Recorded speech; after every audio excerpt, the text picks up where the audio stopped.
जी, तो नाज़रीन आज हम बात कर रहे हैं एक ऐसे मौज़ू के ऊपर जिसके 2 फ़ेसेस हैं, एक फ़ायदे और दूसरे चैलेंजेस। जैसे हम हमेशा कहते हैं कि हर सिक्के के 2 हिस्से होते हैं, उसी तरह इस मौज़ू के भी 2 हिस्से हैं। जी, मैं बात कर रहा हूँ सोशल मीडिया के हवाले से।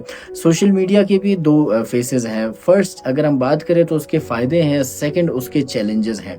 फ़ायदे और चैलेंजेस ये एक ऐसी चीज़ है, अगर इन दोनों चीज़ों में हम फ़र्क जान लेते हैं और इन दोनों चीज़ों को एक-दूसरे के साथ हम पैरेलल लेके चलते हैं और आगे बढ़ते हैं, तो इससे हमें काफ़ी ज़्यादा फ़ायदा पहुँचेगा और काफ़ी ज़्यादा नुकसानात से हम बच सकते हैं। अब वो करना कैसे है और किन चीज़ों को हमने आइडेंटिफ़ाई करके आगे बढ़ना है, इसके हवाले से अगर मैं बताता चलूँ तो सोशल मीडिया एक ऐसा प्लेटफ़ॉर्म है जिसने सबसे पहले फर्स्ट एंड फ़ॉरमोस्ट सबसे ज़्यादा जिस चीज़ पर काम किया वो हमारी कम्युनिकेशन के हवाले से काम किया कि कम्युनिकेशन के बारे में जहाँ मुद्दतों पहले अरसों पहले जो है बातें ख़तूत के ज़रिए होती थी, पैगामात के ज़रिए होती थी, डाकिये के ज़रिए होती थी, फिर हमारे पास टेलीफ़ोन लाइन्स आ गईं, उनके ज़रिए हुआ करती थी और वो भी महदूद इलाकों तक होती थी। फिर हमारे पास मोबाइल फ़ोन्स आ गए जिससे ऑडियो कॉल्स होती थी और वो एक्सपेंसिव भी हुआ करती थी उस ज़माने के लिहाज से। उसके बाद जो सोशल मीडिया का दौर आया है इसने कम्युनिकेशन को काफ़ी ज़्यादा आसान किया है हम सब के लिए।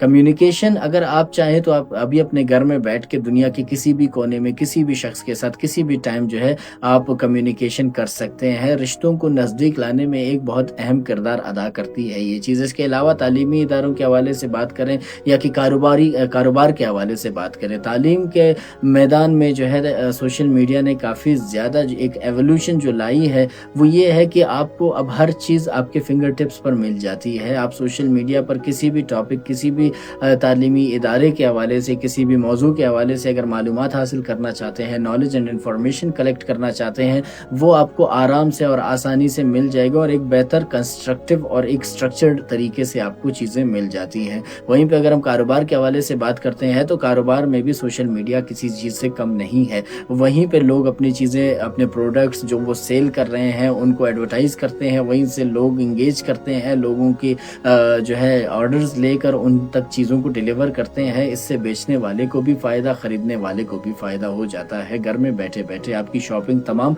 हो जाती है। इसके अलावा अगर हम इसके चैलेंजेस के बारे में बात करते हैं तो सोशल मीडिया का एक बहुत बड़ा चैलेंज ये है कि इसने यूथ को काफ़ी ज़्यादा अपनी तरफ खींचा हुआ है, अपने हद तक महदूद रखा हुआ है, जिसके वजह से मुख्तलिफ मसाइल क्रिएट होते हैं। सबसे पहले आपकी अगर स्क्रीन टाइम देखें, जो ब्लू रेज़ आपकी स्क्रीन से निकलती हैं वो आपकी आँखों को डैमेज करती हैं। ज़्यादा सोशल मीडिया का इस्तेमाल आपकी मेंटल कैपेसिटी और मेंटल एबिलिटी को भी डैमेज कर सकता है। उसके साथ-साथ आप एडिक्टेड हो जाते हैं सोशल मीडिया स्क्रॉलिंग के। अगर आप सोशल मीडिया को एक पॉजिटिव और एक मीनिंगफुल वे में इस्तेमाल करते हैं तो वो आपके लिए काफ़ी ज़्यादा फ़ायदेमंद हो सकती है। बट अगर आप इसी सोशल मीडिया में सिर्फ़ रील्स स्क्रॉल करते रहते हैं और सिर्फ़ वीडियोज़ देखते रहते हैं या कि गेम खेलते रहते हैं, तो इससे आपको काफ़ी ज़्यादा नुकसान हो जाता है। आपकी प्रोडक्टिविटी ख़त्म हो जाती है, आपके अपने फैमिली के साथ गैदरिंग का टाइम जो आप स्पेंड करते हैं वो ख़त्म हो जाता है और इसके अलावा बहुत सारे मसले आपके लिए पैदा होते हैं। तो सबसे बेहतर और सबसे ख़ालिस